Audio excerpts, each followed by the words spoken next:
皆さんこんにちは。안녕하세요。風花です。今回はペンギンさんからのリクエストでドラマイテウォンクラスの OST ガホさんのスタートシジャクという曲をカバーします。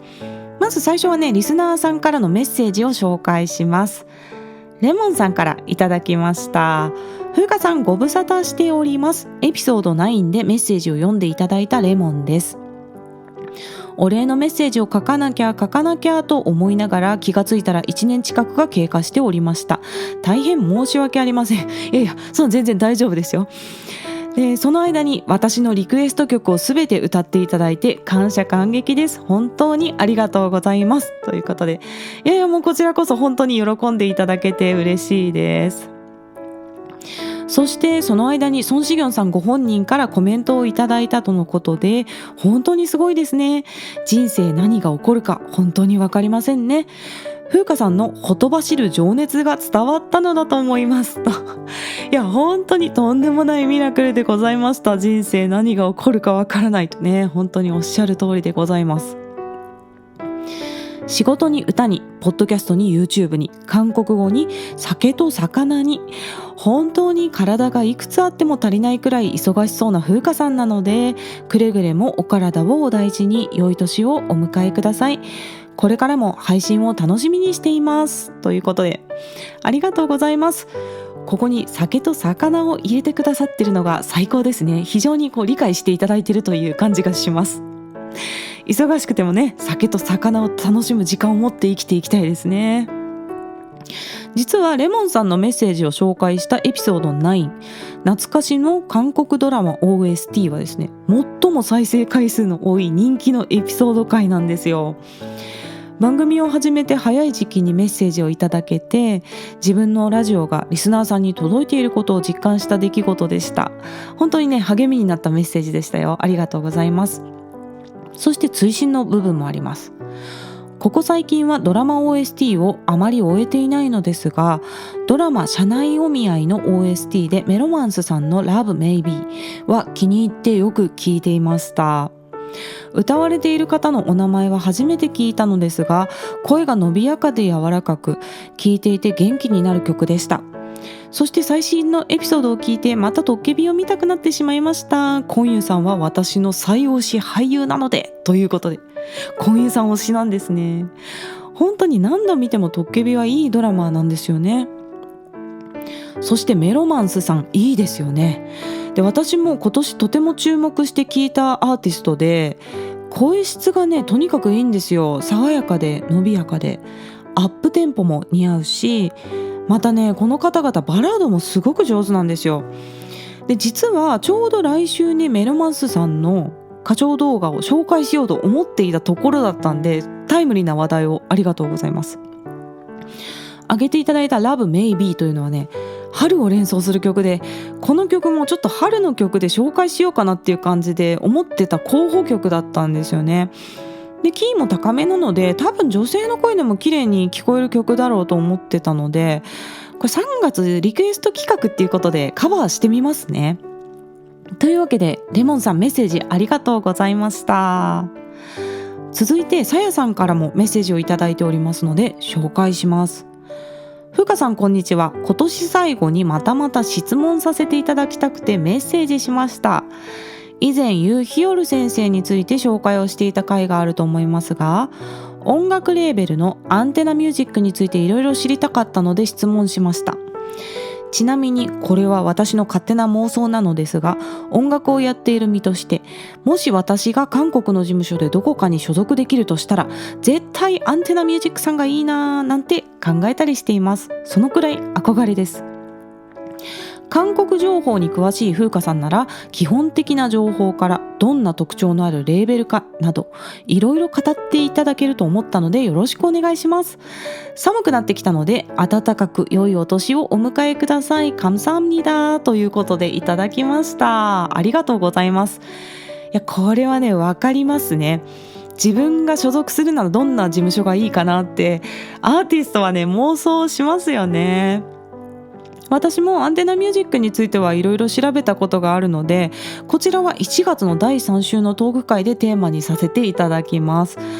こういった音楽事務所などのテーマはね、なかなか自分からやろうっていう風にはならないので、トークテーマのリクエストいただけてありがたいですね。で、来年にはなるんですけれども、またぜひさやさん聞いてみてください。というわけでメッセージありがとうございました。さて、では今回カバーする曲の話題に入っていきます。今回はペンギンさんからのリクエストでドラマイテウォンクラスの OST ガホさんのシジャクスタートという曲をカバーします。イテウォンクラスといえばこの曲というくらい印象的な曲ですよね。ドラマイテウォンクラスは韓国のケーブルテレビ局 JTBC で2020年の1月から3月まで放送された大ヒットドラマです。韓国での放送の後はネットフリックスで世界に配信されて、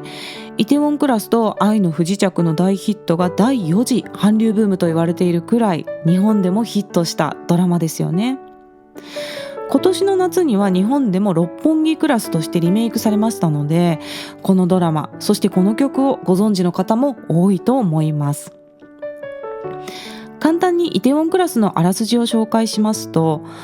パク・ソジュンさん演じる主人公のパク・セロイが高校時代に国内最大の外食企業であるチャンガのドラ息子ですよね、言ったらね、ちょっと不良息子みたいなね子がいるんですけど、その子を正義感から殴ってしまうんですね。でそこから運命がもつれてしまって、もうパク・セロイさん退学になるわ、お父さん亡くなってしまうわ、刑務所に行くわでも大変なことになるんですけれども、その後仲間たちとイテウォンに居酒屋を開いて、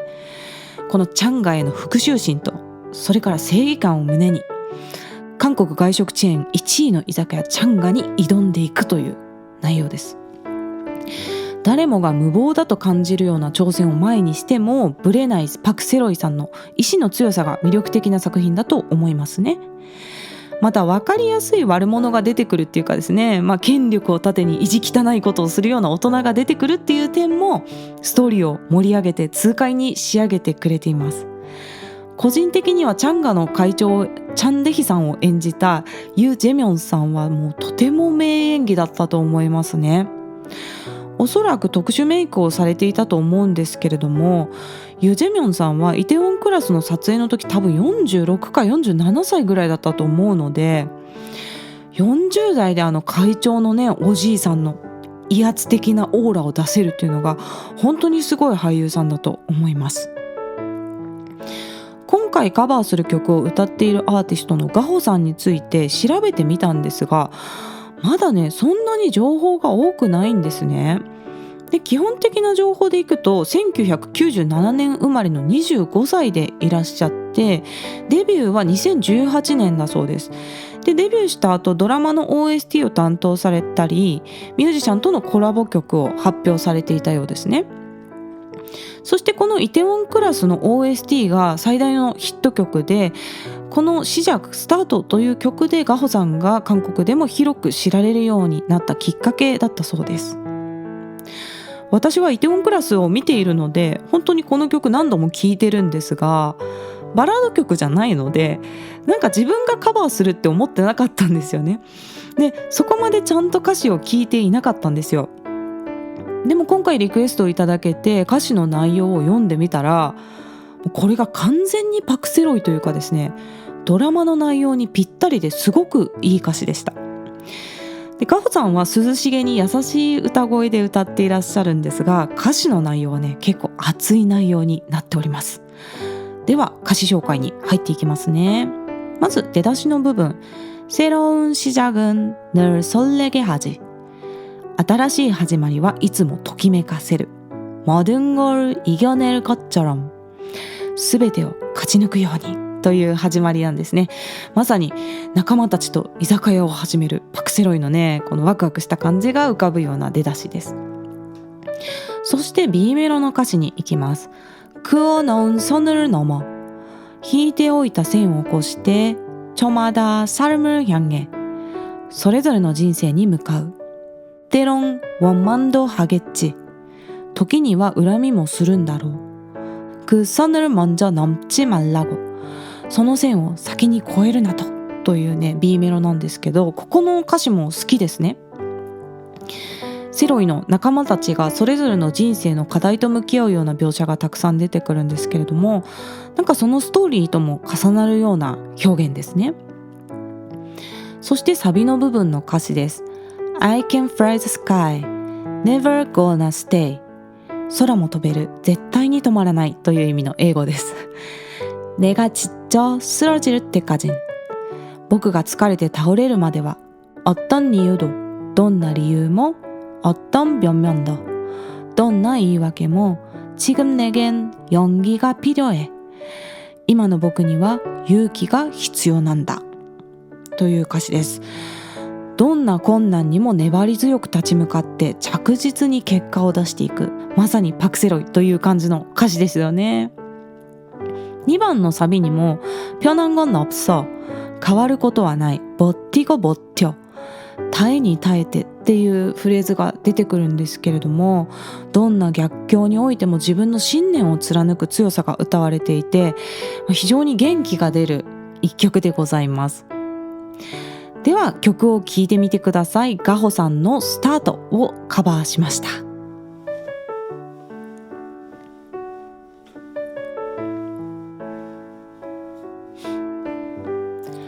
はい、いかがでしたでしょうか。今回はカラオケ音源をアコースティックギターメインの構成で作ってみました。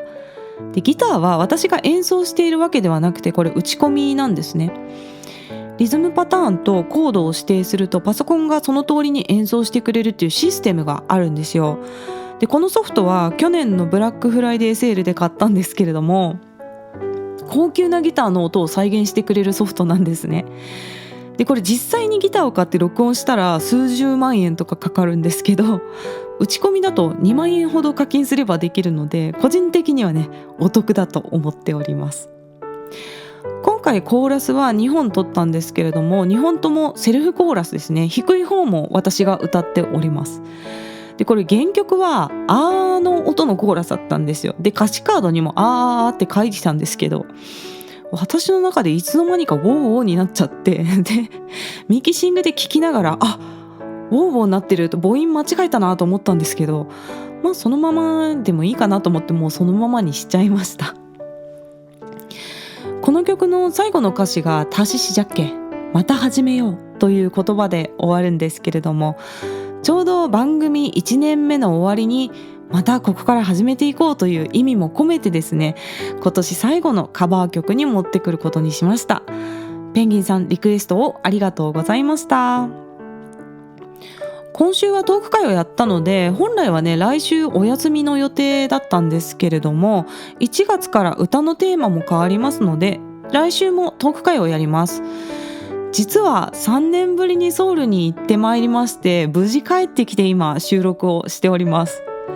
ソウルねめちゃくちゃ寒かったんですよ。もうマイナス15度の日とかもあって、もう基本的にはもう完全防備で、手袋もして帽子もして分厚いコート着てブーツ履いてってしたんですけど、唯一こう目だけ出るじゃないですか。もう目が凍ると思うぐらい寒かったですね。ということで次回はトーク会で冬のソウルグルメの話なんかもしたいと思っております。そんなわけで皆さん今月も、そして番組の1年目もお付き合いいただきありがとうございました。